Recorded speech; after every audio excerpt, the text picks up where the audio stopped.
Hey, I'm Cody Horton, and it's a pleasure today. I've got Myles Wallace with me from Peak Performers, and we've got a great conversation. We're going to talk about how to recruit people with disabilities to find that great talent that's out there.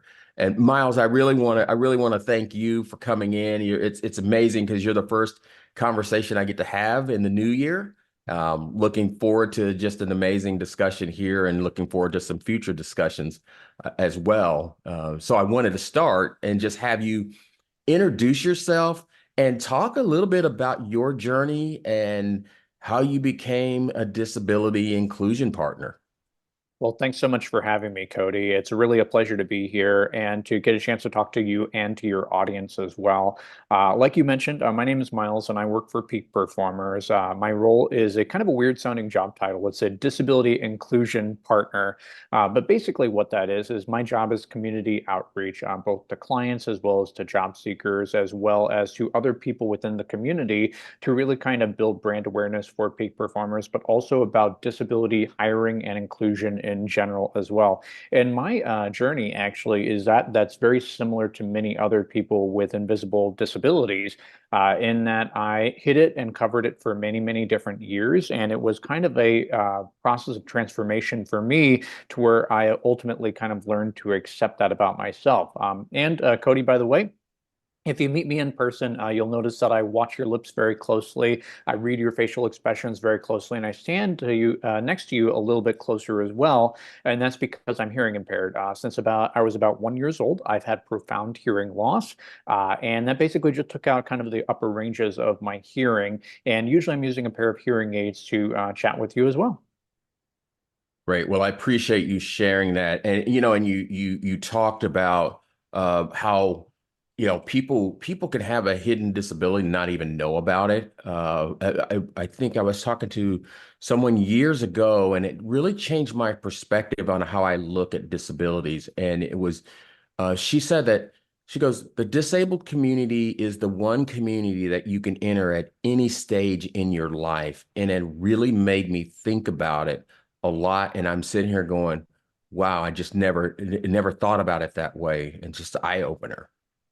It is. And when you think about it, it's something that so many people are already a part of, whether they fully realize it or not. There's a full spectrum of people out there that have disabilities, both visible and invisible. By the way, invisible conditions occur about 90% of the time. So while we may think of a person that is a wheelchair user or perhaps missing a limb, that's actually a minority of the population that are considered disabilities. So it's anything physical or mental that affects one or more major life functions. So that might be somebody with sleep apnea, somebody that's hearing impaired like me, somebody that's a cancer survivor, somebody that has ADHD or a learning disorder, somebody with Down syndrome, somebody that also, say for example, has diabetes or other kind of chronic health conditions as well too, as well as some of the things that we may more typically think of, such as a person that is fully deaf or somebody that is blind as well. Yeah, no, I appreciate you sharing that. I knew it was going to be great just talking with you because I think there's so many things that you could share, and I know we're not going to have time to cover it all today, and we want to deliver as we kind of promised. Hey, let's talk about recruiting, but I'd love to get you back and let's talk about some of the other topics that are just top of mind for people, or they just never thought about it, right? I mean, they had that aha moment, and so. Um, Absolutely. It is something that is so important that we all think about because so often we consider people with disabilities as an other group of people. It's a separate group of people. But fundamentally, Cody, we have to change the way that we think about that. Disabilities is not an other group of people. It's you and me, or at the very least, it's my very close friends and family members and colleagues, and possibly even my boss at work, too. People with disabilities are everywhere and all around us. It is a very diverse group of people, affects people of all walks of life, and frankly, is a group with many, many, many incredible talents and abilities. Which we often focus on the disability, but let's focus on the abilities instead. Yeah. Yeah, it's you talked about the diversity. I spent a big part of my career working on trying to increase inclusivity and diversity. And one of the things that always comes up is around job descriptions, right? How to make sure the language is right and all those things. Can you talk a little bit about um, job descriptions and really your experiences that make the elements of a job description more inclusive and even more attractive to a community with people with disabilities, or maybe just any general community. I mean, you made a Yeah. great point. This is about all of us. Absolutely. So my general feedback for most job descriptions is that less is more. Realistically, there is so many things that we include in job descriptions. And from a business perspective, we are unnecessarily weeding people out, whether that is people of color, whether that is people of different cultural upbringings than us, or people with disabilities. There are so many things that we don't think about that come as a result of the devil of copy and paste, right? You know, we have those job descriptions that we've copy pasted a million times, and you ask yourself, well, why is this in here? Or why is this in here? Well, it's because it was on there on the last time around, and so we just haven't thought to remove it. Well, so fundamentally, we often take writing the job descriptions for granted, but we need to take that as an opportunity to reset on what the role actually requires. Right now, there's a big fundamental shift that's happening within the world of recruitment, where we're talking about skills-based hiring.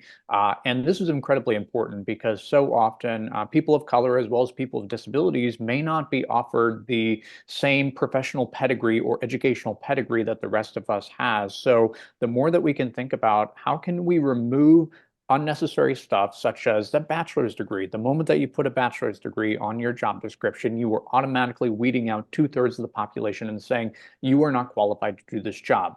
And I would push back on that and say, are they actually unqualified to do this job? Or is this something that's just kind of a holdover that's pre-existing in there? When it comes to people with disabilities specifically, we have to think about some of the things that sneak into there. So, for example, physical requirements for a job. Does that job description actually require you to be able to regularly lift 50 pounds, as so many of them include? Or is that something that comes up maybe once every 2 weeks and you could ask a coworker to do? These are not radical shifts to the job description, but these make the world of difference to people with disabilities and whether or not they're going to apply for your job. Yeah, you have to make, and people will opt out from the job, right? They won't if they find that, oh, there are all these criteria in there, all the nice to haves, just because to your point, somebody copied and pasted the job description versus looking at what does this role actually require and what are the must-haves for it. And so you're making a great point. Uh, are there any things that are yeah, that just highlight as common employer mistakes? I mean, you mentioned a couple, but is there anything that you would bubble to the surface that someone could go out today and look at their job descriptions and say, "Oh, this we unintentionally put this in, and it's going to deter a candidate who may have a disability or who may be from another community that doesn't necessarily always work in that space." I think the biggest thing is that it's important to step outside of your bubble and really try to look at the job description from the outside in. We do a lot of work. So we are by the way, I don't think I have a chance to kind of pitch this yet, but you know, Peak Performers is a nonprofit staffing agency. We work a lot with various different businesses as well as government agencies, and our home base is in Austin, Texas. And we do a lot of work, especially with the state of Texas government. And the state of Texas government has a way of including things like must have experience with CAPS. And if I talk to the average Joe on the street, they have absolutely no idea what CAPS is. But in the world of the state of Texas government, that is everything. And that's basically an accounting software that they use. That's basically a rebranded version of another kind of common software. While it does have its own special quirks and customizations, I oftentimes will push back on those customers and say, hey, is this a hard requirement or is this something that can be learned on the job? If you have an accountant that's coming in for a position, maybe they bring in a lot of diverse skills, a lot of like experience, but it's just not exactly the same experience. And can that be something that is taught or trained on the first couple of days? Can it be something that they learn as they go as well? Or can it be a quick conversation? Because realistically, whether it's a temporary job or even a full-time job, you're probably going to be training them to some extent anyway. So let's recognize the first kind of the innate ability of all people. But going back to disabilities in particular, yeah, that ability to lift 50 pounds is a very common one that I see Oftentimes, there will be very inadvertent ones too that may have been started out of good intentions, but the ability to see, the ability to hear, and these are just things that unnecessarily weed people out. But we also have to think about it from a clarity perspective too.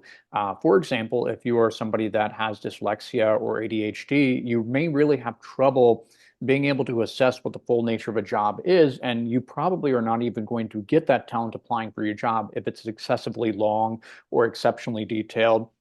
So in addition to just like unnecessarily weeding people out, those people really can cognitively like assess it and aren't really going to be in a position to apply in the first place. Yeah, no, it's a great point. And a lot of people won't even find your job. Until recently, there's been a hunt for all the talent, right? And there's still the hunt, right? It just depends on certain segments, they're not hiring as much. But if you look around at employers, they're still working hard to find talent. And so where are some good places or effective practices or platforms that employers might use to find talent Yeah. for people that, and I'm specifically looking at people with disabilities. I mean, you got to look broadly at all the talent. But if you were to give some advice to someone, where would you tell them to go, and how would they find the people? Absolutely. So the really cool thing, and this is a bit of a trick question, I would say too, in that most people with disabilities are not going anywhere special. They're not hiding, they're not in unusual pockets, and they are floating around among the general population. Just like anybody else, they're going to look at a job description, they're going to consider it, and they're going to apply for the ones that are the best fit for their skills and for their ambitions in their career as well, too. So the good news is that you oftentimes don't have to look anywhere particular, but it's more about how you handle candidates and how you make sure that they are welcome throughout the entire process, how you discuss accommodations, how you are inclusive, and how you write those job descriptions. There's so many different things that you can do. However, there are certain things that you can do to kind of help level the playing field and really kind of encourage many candidates to apply that you can do to really kind of signify and make sure that you're an open employer. Things such as the EEOC statement on the bottom, and making sure that it's as inclusive as possible as well. But also, you can specifically find different kind of hidden pockets within the community of available talent as well. For example, there's a lot of nonprofits that are out there that specifically have a focus around helping people not only with disabilities but various different other minority sections of the population get access to work. So, say for example, you wanted to hire more people of color, you might connect with a local urban league. And then here in Austin, we actually have a fantastic community resource called the Texas Veterans Commission. They are statewide and they're there to help veterans. Veterans oftentimes have disabilities as a result of service to their country. And so this is a really incredible market segment that you can tap into, and many people that other employers aren't looking as closely at as well. You might have to do some translation on their previous work experience working for the military, but it's not an impossible barrier to overcome. And then finally, think about individual specific conditions as well. So many people, say, for example, people that are cancer survivors, they oftentimes will be have to remove themselves from the workplace in order to take care of their health. So if you're able to find different community pockets like that, so it's specifically focused on helping cancer patients, both currently undergoing as well as people that are fully recovered, you might be able to find a really kind of cool niche talent pool right there of people that have a ton of work experience and are really ready to go and ready to work, but they might not be as visible out there in the general community. Yeah, no, that's definitely helpful, and it's certainly one of the things that's critical for anybody. And I spent a lot of time on the sourcing side of the house, and it's critical is to find those communities where people reside and find big umbrella communities, right? You mentioned veterans, right? Veterans have every demographic that you could imagine in the veteran. So you're going to get a diverse pool of candidates when you do that. And they're big organizations that, if you're a sourcer or a recruiter, you want to look for something to put in your Boolean search string, right? And you don't want to exclude people by being so focused and narrow on your search that you find, oh yeah, I found this pool of people, but you eliminated everyone else. And Right. so I always say you have to fish in all the pools that you are trying to access the people and find the talent and then make sure that they know who you are.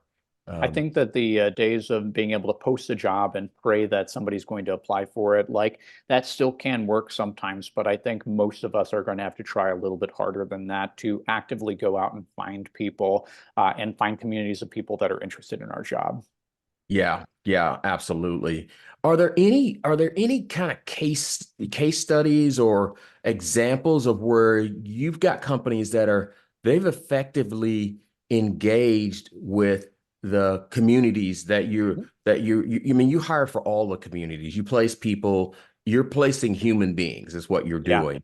And have you found any that have really embraced this and said, "Hey, we're going to find all the talent we can, and that includes people with disabilities," and they've just been successful in that.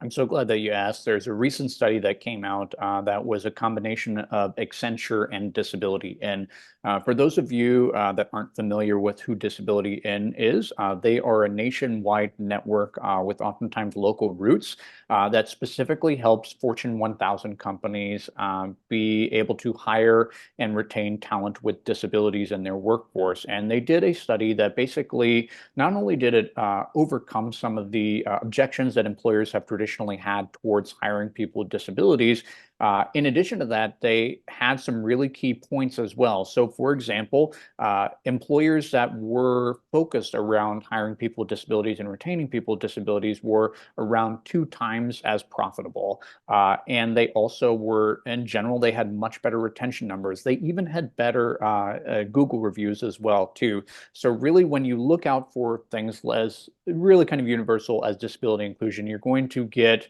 many more people that are satisfied with their work environment.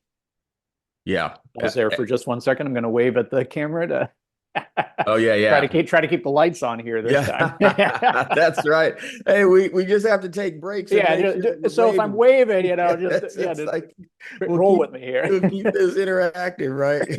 So, no, it's great to hear you say that. So there's that business reason for making sure that you're doing it. Everybody talks about the business case for diversity and inclusion, and that's a perfect example supporting that.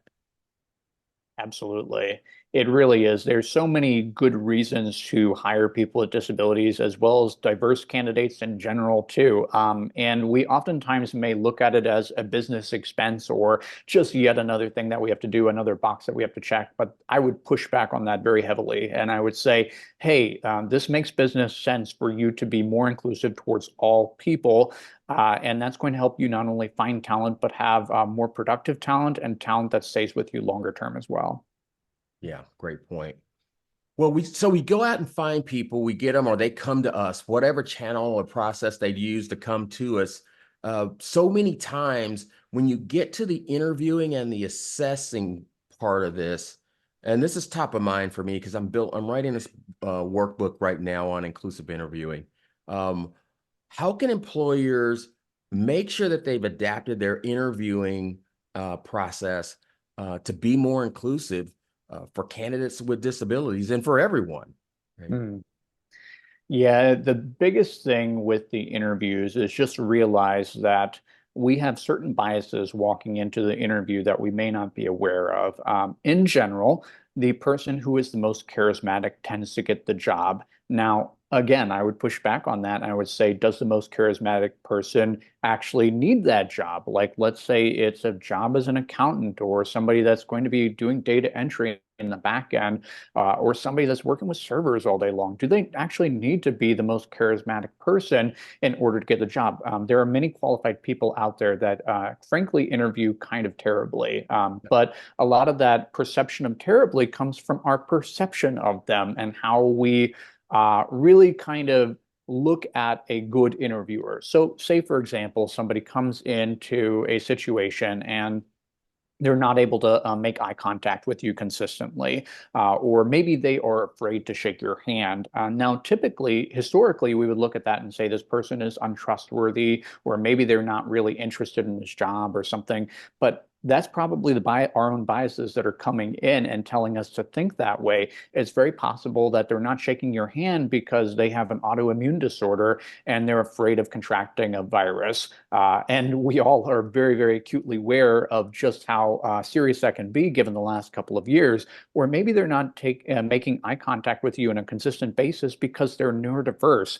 That's actually a very telltale example of people that are autistic, is that they aren't able to make and maintain eye contact as well. Yeah, no, it's great. It's a great point. And there's a lot of work. There's certainly some bad candidates who interview just for whatever reason, but there are some terrible interviewers who've been interviewing for a long time, and they don't even realize that they're not great because no one's given them the feedback and shared it and really helped them modernize what they need to do in that whole interview and assessment process. Um, so are there can you think of, a couple of just common practices, that you might recommend to an employer or an interviewer that might help them improve their interview capabilities? Sure. The first thing that I would encourage you to do is to slow down during the course of, and this is actually in regards to just making that initial assessment about a human being. Realize that there's a lot of potential with every person, but there's also a lot of stuff that you don't know and you don't realize. And the reason that they interview differently may be due to a disability, but it also may be cultural as well. For example, somebody that may not shake your hand, that may be a religious difference as well, too. So it's really important that we slow down during the course of our assessment of people, that we stop and ask ourselves, why am I rushing to this particular judgment about this person? And then let's take it back to the actual job description. So we go back to that skills-based hiring thing again. What does the job actually require, and what kinds of skills are going to make a person successful in that role? And let's see how we can actually strip back it to that fundamental piece right there. Yeah, no, great. That's a great point. Um, One of the things that comes up with recruiters that I know, especially if you're a recruiter, maybe you're new to recruiting or you just haven't experienced this, is just being able to, when a candidate comes in and they haven't requested an accommodation, Mhm. but the recruiter feels like, oh, hey, I feel like this person may need some accommodation. What are they doing there? Right? They're on that slippery slope, right? And Yeah, so you touched on accommodations, but so two questions. Addressing that scenario where the recruiter thinks, oh, wait, I think there's something we need to do here, but the candidate hasn't asked for it.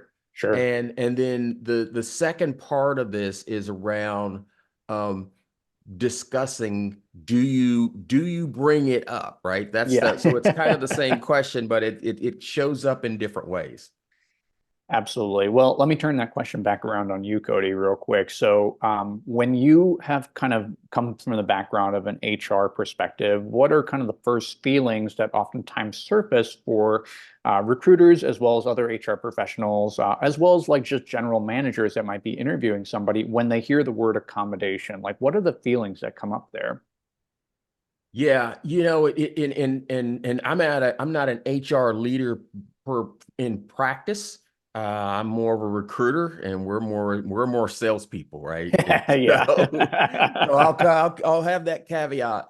But the things that come up is, oh, now I've got a person that is at a disadvantage, Mm, or can they do? You get a lot of questions, right? Your bias comes in, and you start to think, oh, I don't know if they're going to be able to do whatever, right? Based on the requirements of the job, but you start to feel like, oh, I need to help someone do something. Now I know that they haven't asked for my help, and right.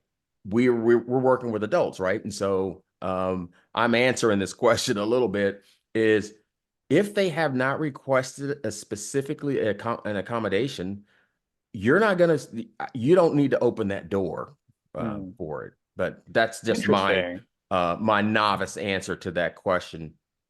Yeah, I guess I would take a slightly different opinion on that. And I think for me, fundamentally, what I do is Peak Performers, I mentioned it that before that we're a nonprofit staffing agency. And as a nonprofit, we help professionals with disabilities find jobs and we help clients find great talent at the same time as well. And I think that one of our tricks is that we just ask literally every single person. So in HR, it's all about consistency and evenness and not treating anybody differently or separately from the group too. So, but I think that for me, it's all about taking away the fear and the stigma that's attached to it. And also that feeling of otherness. Let's go back to that otherness and how can we really kind of reduce that as much as possible? So one of my favorite tricks is to just kind of rephrase that and say, "Hey, Cody, we'd be really excited to have you work on this job. If you don't mind me asking, is there any particular accommodations or is there anything that you would need to be successful within this job?" And really, if we can kind of phrase it in a way of like, what do you need to be successful? We open the door not only for the accommodations and the disability piece about that, but we also can open the door a little bit more to any other kind of things that may come up, such as life issues or family obligations or things like that. That way, we have all the information going into it and we're not going to be surprised later on down the road. Employers hate surprises, right? They just want to keep the ball on track. They want to keep moving forward and stuff. And so really set yourself up in such a way so that you have as much information going forward as possible. And also you can take some time to familiarize yourself with what does accommodations often look like. Oftentimes, I don't know if you knew this, but the Department of Labor recently put out a study and they found that 50% of all accommodations cost nothing, $0, absolutely nothing to the employer. And the most common accommodation request that we find at Peak Performers is time off to go to the doctor or to go see a mental health professional or something else like that, something that's really not observable, but something that can be very easily adjusted. So adjustable work schedule, time off, things like that. Those are our most common requests. But also you think about other things that are very, very small costs to the employer. We buy standing desk, and frankly, like most employees want standing desks these days anyway. So it's something that you should really be thinking about anyhow. But even keep in mind that most of the people that you're working with that have a disability, they've been living and working with it their entire life. And oftentimes you don't need to reinvent the wheel for them or figure out a solution for them. You just have to be open-minded and open to listening to them and try to come to the table with a maybe. Let's say they do come to you and ask for something. Instead of making a big deal about it, instead of escalating it all the way up the chain and having a process for everything, try to come to it from the perspective of let's see if we can make that work. And most of the time, if you come to it with that perspective, most people are going to be very appreciative of that, and you're going to take a lot of the stress off of yourself as well. Yeah, no, it's great, and it's great insight. And with that, what is it, right? How important is the self-disclosure, and really, how can it impact the recruitment process, right? Self-disclosure is something that all companies struggle with. And in fact, if you are a federal contractor, you are actually required to report on this and seek to maintain certain minimum number of people as people with disabilities. So this is a part of a large program. And so increasingly employers are asking the question, hey, do you have a disability, yes or no? But the problem that most people come into is that they approach it from a checkbox standpoint. You check yes, you check no, and then you move on. I remember that when I previously worked for Apple, this came up on the very first day that I was signing all the onboarding paperwork with them. I was really not in a good headspace to do that. And the managers just kind of passed the paperwork over to me and asked me to fill it out. And that wasn't a great way to introduce it. And also, there wasn't a whole lot of follow-up afterwards, too. So I did actually disclose and say, yes, I have hearing loss, and I disclosed that as part of it. But then there was no further conversations. And that's where the miss was. I think that maybe my previous employer could have taken that opportunity to talk with me a little bit more about it, understand a little bit more about the nature of my hearing loss, how to work with me, what I needed in order to be successful. And that's just a quick conversation. So again, we have that fear thing coming through. We have that inactivity just because we don't want to do the wrong thing. Whereas if we just kind of take that very human approach and really kind of slow it down, I think that it really helps. So 26% of all Americans have a disability, but only 4% of people come out to their boss. Now, the other thing that I would do is I would throw this back on the job seekers themselves and encourage you, even if you have an invisible condition, it may be worthwhile for you to self-disclose to your employer. And this is important for a couple of reasons. The first reason is that you may have your disability very well handled right now, but bodies change and minds change, our Right. medication changes, life changes, right? There's all kinds of things that change. And maybe say, for example, that you have a mental health disorder, that you're taking medication, you've been taking it for the last 10 years. That could change tomorrow, and you find yourself in a situation where you all of a sudden have to ask for an accommodation. And now your employer is put in an uncomfortable situation where they are surprised and they don't like surprises. So can you keep the door open for yourself for the future so that you can look out for future Cody and future Myles as opposed to just current Cody and current Myles? And then the second thing is more of an altruistic one, but keep in mind that there's a lot of people out there that have disabilities, and when you come and bring your entire self to the workforce, a lot of times people are going to better understand exactly how to work with you, understand how to communicate with you, understand how to be more effective with kind of working with you overall and in general. And so when you bring your entire self to the workforce, they're going to interact with you in a more positive manner. They're going to be more sympathetic and also a little bit more sensitive to whatever your needs are. And finally, you may also enable them to come forward with their own disabilities, their own challenges that they have, so that they can seek out the really the support that they need in order to be the most successful they can be in the job. Yeah, no, this is it's really great insight, great information. I think most of us who are specifically on the recruiting side could use this talk and this content to really get more comfortable with just how to approach it. Because to your point, most of the time, um, recruiters are going to just kind of try to move on, right? They're trying to move to the next thing, and they don't want anything that's going to disrupt their flow of filling a seat, right? In a lot of Yeah. cases, right? So Absolutely. It's we live in a fast-paced world and we can't be focused on everything, but if we can slow down a little bit, if we can check our biases that we have, we can be more inclusive not only towards people with disabilities, but people of all backgrounds and all diverse candidates out there everywhere. yeah, and you mentioned inclusivity. Real, if you're building that inclusive culture beyond the recruitment process, what are some of the steps that an organization can take to foster that inclusive culture for employees with disabilities? I mean, we want it inclusive for all of us, Right. all employees, and so can you talk a little bit about that?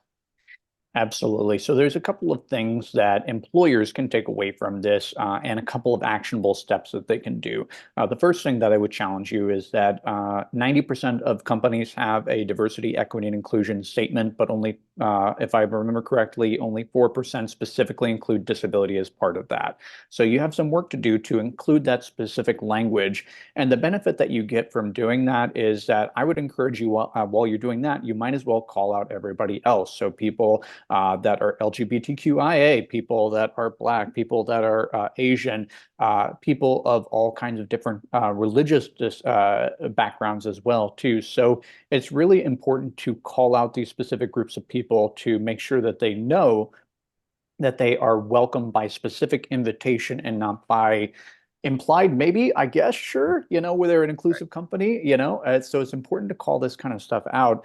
But then the second thing that I would tell all the leaders out there is that disability is oftentimes a big part of your life, and it's a big part of the life of people that are around you that you love and care about too. So it's worthwhile to talk about this. I often say that disabilities disclosure can't be something that's just delegated. And I would encourage you to share your own story and talk with your own people that work for you about your own disability journey, maybe some of the different health challenges that you've had, maybe different mental health diagnoses that you've had over the years, how it impacts your work, and how you've been successful all anyway, because that's what ultimately matters is that many of us have been successful in spite of the fact of any disabilities that we have. And the final thing is realize that if you are interested in taking part in this journey, there's many different great partners to help you out. So Peak Performers is here to help you find great talent with disabilities on both temporary, temp to perm, as well as direct hire opportunities as well. So if you want to make an immediate impact on who you hire, and if you want to hire people with disabilities, we got your back. We're ready to help you out with finding professionals for your office roles. But there's many other great partners out there as well too. So reach out to Center for Disability Inclusion, reach out to Disability In, find a national organization on disability. These are great partners that can help you through a variety of different consultation services to bring in that outside expert and really help counsel you and make sure that you not only start the process, but finish it well, because this is a ongoing process. It's going to take many, many time. It's going to take a lot of organizational buy-in, but it's worth it. Yeah, Myles, any if people wanted to contact you, what's the best way for them to connect with Peak Performance? Absolutely. So you can reach out to me directly and connect with me on LinkedIn. And my name is Myles, spelled Myles, and then Wallace, Wallace. So find me and connect with me, follow me. Let's set up some time to chat about your organization, about some of the challenges that you're having. And even if we're not a fit for staffing and recruiting services, I'm happy to give you a couple pointers and kind of point you in the direction of some other resources as well, too. You can also email me, miles@peakperformers.org. By the way, if you are a job seeker that's listening into this, you can find all of the jobs that we have currently open at peakperformers.org as well. So I'm here, happy to be a resource for both job seekers, as well as community partners, as well as clients that want to hire people with disabilities. Awesome. Thank you. Myles, I really want to thank you for the great insight that you've shared today. I'm looking forward to having you back to talk through some other things and go maybe a little deeper on some of the topics. And I really want to appreciate you for everything that you've done and even some of our conversations. So thank you for joining us, and I hope to bring you back the next time. Looking forward to it, Cody. Thanks so much for having me. Take care. Fantastic. Take care.